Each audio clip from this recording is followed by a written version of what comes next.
Welcome back to my channel. Saya Ruth. Saya mau ucapkan terima kasih buat kamu semua yang masih menanti-nanti apa video. Saya harap kamu semua tetap sehat, tetap aman, tetap di rumah, tetap jaga jarak, tetap ikuti semua protokol dan aturan untuk tetap menjaga kita semua aman dari COVID-19. Ya, kali ini di Sapo Channel saya mau mengenalkan satu tokoh perempuan. Sebenarnya tokoh perempuan yang cukup terkenal di kalangan teman-teman aktivis feminis, yang pasti lebih dikenal, yang pastinya juga dikenal dalam sejarah gerakan perempuan di dunia. Dia adalah Louise Michel. Jadi sebenarnya di sini saya hanya ingin mengenalkan tokohnya saja, Louise Michel ini sendiri, gitu. Tapi dari sudut pandang buku ini, buku Louise Michel, buku biografinya, Louise Michel, Anarchist and Revolutionary Feminist, Jail and Exile for Leading the 1870 Popular Uprising in Paris. Jadi dia salah satu perempuan yang punya pengaruh besar di revolusi Prancis pada waktu itu, dan dia hidup satu zaman dengan Karl Marx, Friedrich Engels, Peter Kropotkin, Vladimir Lenin, dan masih banyak lagi tokoh-tokoh sosialis dan anarki lainnya. Siapa sih Louise Michel ini? Louise Michel ini sebenarnya dia seorang perempuan yang dari kalangan biasa saja juga. Dia lahir pada 1830. Itu 1830 kan, 1830 itu saat dimana memang orang masih, sebagian besar orang masih dikerjakan, bukan pekerjakan, maksudnya orang masih kerja pada tuan tanah. Masih banyak yang masih kerja sebagai budak untuk tuan tanah mereka. Buruh masih, kesejahteraannya masih jauh, dan di saat-saat itu memang teori kiri ini juga mulai lahir dan berdinamika, berdialektika, sampai dengan kemudian pecah revolusi di beberapa wilayah, gitu, dimana rakyat mengambil alih kekuasaan. Salah satunya yaitu yang paling terkenal di Prancis. Louise Michel ada di tengah-tengah itu, dan dia ini seperti tadi saya bilang, Michel itu sebenarnya dia mama pemarga. Jadi dia mama pemarga yang dia pakai. Dia punya bapak sendiri, kemungkinan besar terindikasi itu adalah yang punya tanah itu tempat dimana dia mama kerja. Oke, kita maju ke depan. Pada tahun 1865 dia kemudian pindah ke Paris. Nah, dia pindah ke Paris. Dia ini juga sekolah sebagai seorang untuk guru sekolah dasar gitu. Jadi dia mengajar di kampung halaman, terus dia pindah ke Paris. Di tahun dimana dia pindah 1865 sampai dengan 70-an 1870 itu situasi politik, situasi Prancis pada waktu itu memang karena rajanya yang terkesan ya malas tahu juga. Bahkan di tahun-tahun itu Prancis sempat diinvasi oleh Prusia. Jadi memang kondisi politiknya lagi kacau balau, terus gerakan juga semakin terus maju, buruh semakin bersatu, apalagi saat Karl Marx bikin dia punya liga di Inggris, liga pertama, liga sosialis itu, liga serikat buruh itu yang dong sebut dengan Internationale itu. Nah, di dalam semua dinamika itu Louise Michel ada. Jadi perjuangan dia ini sebagai perempuan itu bisa dibilang menyeluruh gitu. Dia lebih banyak dikenal sebenarnya sebagai seorang warrior, sebagai seorang pejuang gitu, karena dia juga terlibat dalam tentara nasional atau juga National Guard, yaitu dimana ketika buruh itu berhasil menggulingkan kekuasaan pada waktu itu, mereka membuat mereka punya kelompok pertahanan juga, yang army juga itu, tapi disebut dengan National Guard.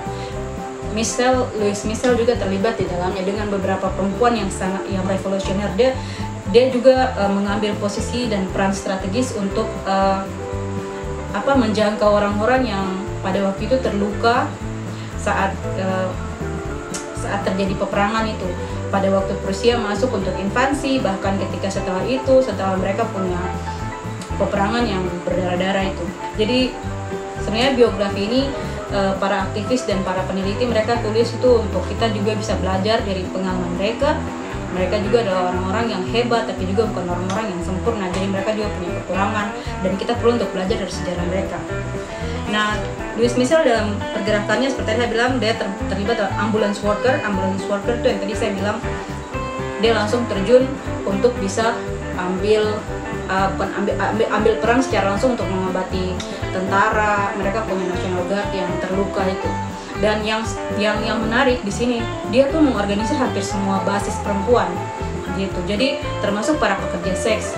Walaupun orang bilang pekerja seks itu kotor dan lain sebagainya, tapi dalam buku ini saya lihat dia bilang kalau perempuan itu di saat itu perempuan punya peran yang sangat penting.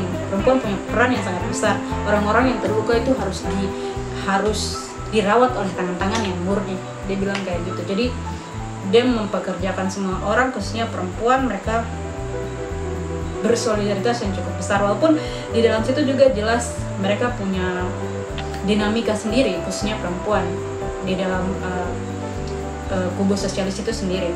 Tapi itu hal lain yang kita akan lihat adalah bagaimana Louis Michel ini juga kemudian bertransformasi gitu. Dia nih cita-citanya ingin menjadi seorang penulis. Di awal-awal sebelum dia terlibat lebih jauh dalam pergerakan dan menjadi seorang anarkis dan feminis revolusioner, dia menulis dengan Victor Hugo. Jadi dia punya cita-cita untuk menjadi penulis tuh, kemudian dia pindah, terus dia mulai menulis dengan Victor Hugo, salah satu penulis besar juga yang ada di Prancis, dan banyak menjadi sahabat dia sampai dengan akhir hayatnya. Tapi dia sendiri juga tidak menikah. Itu juga menjadi polemik perbincangan, tetapi tidak mengurangi esensi daripada seorang Louis Michel yang bergerilya pada waktu itu. Nah, perjuangan, dan dia ini terlibat mulai dari jalanan, demonstrasi, sampai masuk dalam rapat-rapat. Dia duduk sama-sama dengan para pemimpin-pemimpin sosialis, para anarko, para libertarian, para semua pemimpin-pemimpin yang pada waktu itu dia mewakili perempuan, dia ada di situ. Dan perjuangan dan pengorbanan dia cukup besar. Dia masuk ikut perang sampai dengan juga melakukan penyamaran karena dia ada di National Guard, turun berorasi, berdemonstrasi, berpolitik. Dia juga seorang penulis dan seorang puisi, dia menulis puisi juga. Banyak hal yang dia lakukan, sampai pada akhirnya dia kemudian keterlibatan dia yang besar, dia juga kemudian akhirnya diasingkan. Jadi dia punya kontribusi untuk hampir 200-500 perempuan yang turun pada waktu itu dalam revolusi Prancis. Jadi dia punya peran yang cukup besar. Dia orator ulung, seorang perempuan yang orator ulung. Dia mampu mempengaruhi pikiran bukan hanya laki-laki tapi juga perempuan dan semua kalangan gitu. Sehingga dia melalui keterlibatan dia, dan jangan lupa dia juga menulis esai-esai dia, kemudian dia sebarkan, dan itu kemudian dari semua aktivisme dia kemudian akhirnya dibuang. Nah, di sini yang menarik, sangat menarik sekali buat saya untuk mempelajari Louis Michel, dan saya berterima kasih buat yang meminjamkan saya buku ini. Nah, dia itu dibuang pada tahun 1873 ke New Caledonia. Teman-teman di Papua itu pasti kita tahu ya, New Caledonia, Kanaki. Mereka juga berjuang untuk merdeka. Mereka sudah referendum sampai dengan 2 kali. Ingat, mereka tuh koloni Prancis. Jadi memang pada waktu itu karena Kanaki ini adalah koloni Prancis, dia kemudian dibuang ke New Caledonia atau Kanaki. Sampai di sana dia kemudian dibuang selama 6 tahun. Sampai di sana kemudian dia banyak melihat situasi penduduk pribumi di sana. Dalam pembuangannya dia kemudian mengajar anak-anak dan orang dewasa di tempat di mana dia dibuang di Kanaki sana. Dia belajar bahasa Kanaki juga untuk supaya lebih bisa mengetahui, bisa lebih berinteraksi dengan masyarakat. Bahkan dia bilang Terkadang dia lebih menjadi seorang kanak daripada seorang kanaki sendiri. Bahkan dia ini menjadi simbol perlawanan yang dong bilang dengan the Red Virgin. Jadi Louis Michel kemudian di sana sadar, dia lihat bahwa perjuangan orang Kanaki itu adalah sesuatu yang berbeda dengan apa yang diperjuangkan oleh mereka, kaum pekerja, kaum buruh di di Prancis dan di dataran Eropa. Tetapi esensinya sama, mereka melawan tirani begitu. Jadi pada waktu itu orang Kanaki berjuang bukan untuk perampasan lahan, tapi mereka sebut dengan pencurian, thief, karena mereka merasa tanah mereka dicuri, bukan lagi dirampas gitu, dicuri. Dan kemudian setelah itu banyak sekali pelanggaran. Kita tahu pasti langsung ada kolonisasi di sana. Nah, untuk mengenang Louis Michel di Kanaki, mereka punya ada satu sekolah yang kemudian diberikan nama dengan namanya Louis Michel, tapi mereka juga sampai dengan sekarang masih mengenang dan mengenal dia. Dia menulis tentang kebudayaan Kanaki yang kemudian dipublish dan direpublish ya, dipublikasi ulang di New Caledonia. Oke.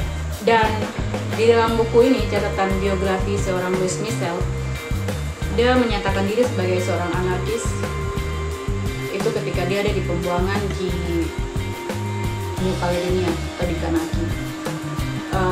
Di sana dia banyak berdiskusi dengan beberapa, karena dia tidak dibuang sendiri, dia dibuang dengan beberapa atau diasingkan dengan beberapa teman-teman para buruh,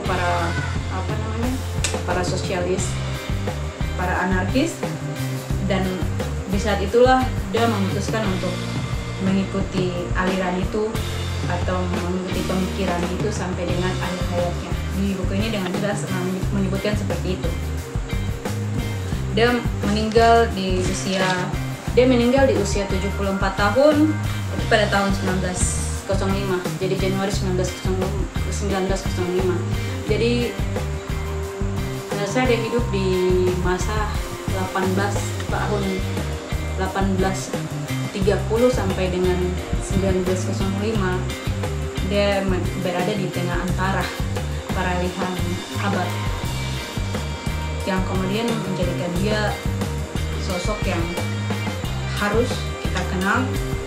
Kita bisa mempelajari banyak dari dia juga. Minta maaf kalau memang kurang lengkap atau kalian masih ingin cari tahu lagi tentang Louis Michel. Kalian bisa searching di Google atau cari bahan bacaan tentang Louis Michel sendiri. Ini saya bicara panggal-panggal juga karena buku ini bahasa Inggris, jadi saya berusaha keras ya supaya bisa mengerti isinya. Paling tidak itu sedikit yang saya bisa bagi dengan kawan-kawan. Saya harap ini bisa menjadi pengetahuan baru ataupun referensi untuk kalian bisa cari lebih jauh lagi tentang tokoh-tokoh perempuan. Itu saja dari saya. Thanks for watching. Jangan lupa like, comment, share, and subscribe. See you.